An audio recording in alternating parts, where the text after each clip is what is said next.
really. But what they're basically doing is helping us desilt the channels, which are the avocet feeding zones. These channels are very important to the first few weeks of an avocet's life.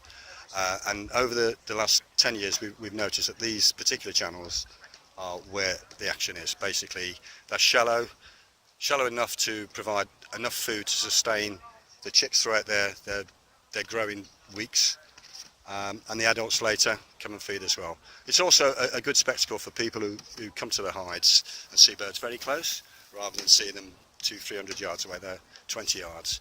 But the main idea that the people come today is to desilt what regular silt over. Desilting is providing a nice shallow feeding zone for many waders, but mainly for the avocets.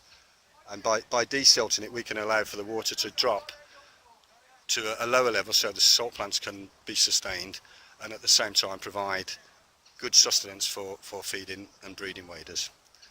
And that is basically, in a nutshell, what it's all about. Fantastic. We're in 2016 now. I believe we had a really good avocet breeding year this year. Yes, it was probably the third best numerically for chicks. We raised 24 chicks, but we actually reached a peak of 43 adults, which is a record. And of that, 17 pairs attempted to breed, of which there were 12 successfully breeding the chicks. But this year, for some reason, the chick numbers per pair were lower than previous years. Now, we're not sure if that was a lack of food or a late breeding. We're not sure, but next year we'll monitor a bit closer.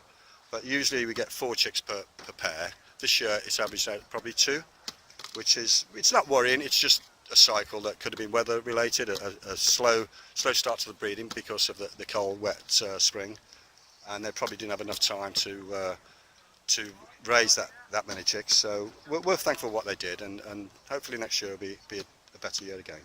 Fantastic.